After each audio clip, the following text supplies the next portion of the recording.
ladies and gentlemen. This is Sam from SuccessInTheClassroom.com, and today I want to share 10 ways to make your classroom a safe place for students. As a teacher, you're going to run into students who just have home lives that you wouldn't believe. You know, parents are breaking up or something going on at home where students would rather be in the classroom than at home. And, home should be the place where they're the happiest, where they're the most safe. But a lot of times that's not the case. So when that happens, your classroom has to be that place. So here are 10 ways where you can make your classroom that safe place for students. We're going to start with number 1, which is listen. Listen, and when I say listen, don't just hear. Don't just hear. You're going to stop what you're doing, and you're going to look into their eyes, and you're going to give their story value. They might come and talk to you about something that happened on TV that to you is just, not of any value at all. But to them, it's important. Make it important to you. You may be the only adult who will take time to be interested in what they have to say. It should be mom and dad, but a lot of times they don't have the mom and dad or the home support that gives them that kind of, that ear that they can talk to or have their voice heard. So number 1 is listen. Number 2, ask. Ask them questions about stuff. Ask about anything. What did you do over the weekend? Who's your favorite singer? What do you think about what happened on American Idol? Ask them about what they think, because when you ask them questions, you're not only showing that you're interested in their opinion, you're showing them that you're interested in them. Again, should be done at home, but a lot of times it isn't, so it should be done in the classroom. Number 3, encourage. A lot of students grow up, especially these students with bad home lives, they grow up and they don't have that encouragement, and they easily quit. They give up. They run into an obstacle, and instead of trying to overcome it, they quit. Now that's where you come in. You got to be the one to tell them, don't give up. Don't give up. Try again. You can do it. You might be the only one, the only adult who has ever shown any kind of support to the student. Number 4 is praise. Make a big deal about their accomplishments, even the small ones. If they answer a question correctly, don't just say right and move on. Make a big deal out of it. Make it an event. Yes, that's a smart boy right there. Good answer. Let them feel that they did something great. Praise them. Some kids never get any praise. Forget the mistakes. Forget the times when that student irritated you. Forget the bad grade on the test. Forget the drama of yesterday. Forget and forget quickly. Don't let it come back the next day and you mention it, something bad that they did yesterday.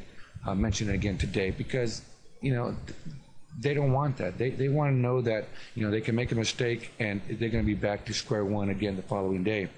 Because when you forget their failures, they will forget it. So they'll forget their failures faster when you do. When you forget their failures fast, they're going to forget it and they're going to be able to move on. Number 6 is remember. Remember the successes. Remember when the student answered the question right yesterday. Remember the funny story that he or she told you a week ago. Remember the good grade on the test. And here's a big one. Remember their birthday. This is big. This is so big. People who care about you will celebrate your special day. It's sad, but a lot of times the parents, they're too busy or they're going through too much stuff at home.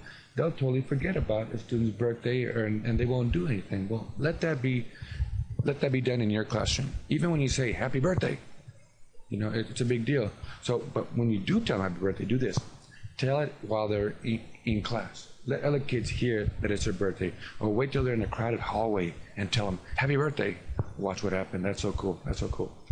Number 7 is touch. You gotta be careful with this one, of course, because you don't want to be hugging kids, especially if you're a guy. Like me, I'm a guy.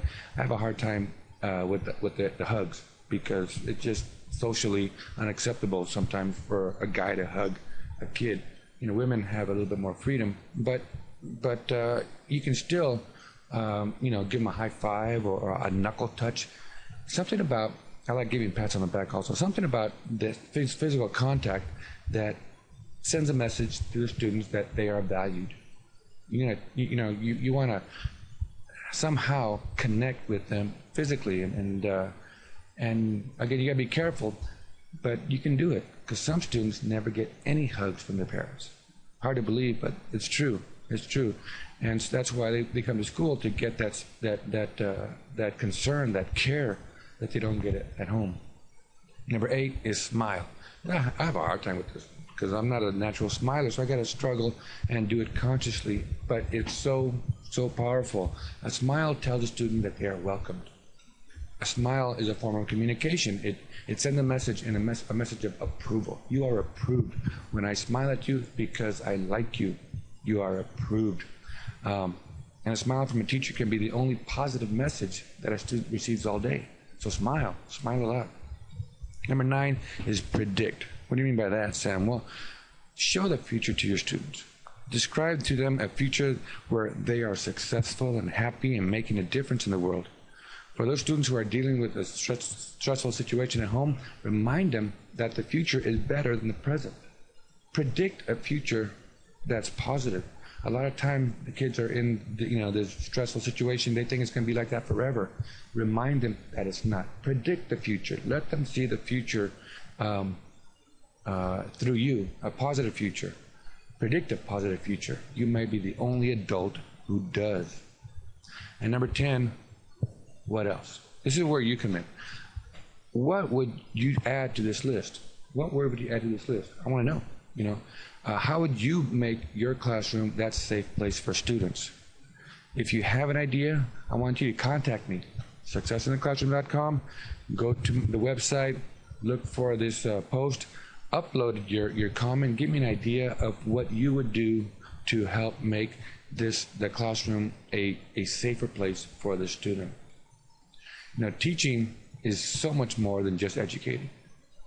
Sometimes you got to be the parent, you got to be the counselor, the encourager, the friend, the sounding board, etc. So start today. Make that extra effort to identify these homeless kids. I call them homeless because their home life is so bad. They don't have a home, a typical home that you should have as a student. They don't have that home, so I call them homeless. But I want to make my classroom that safe place, that place that they can call home. All right, so there you have it.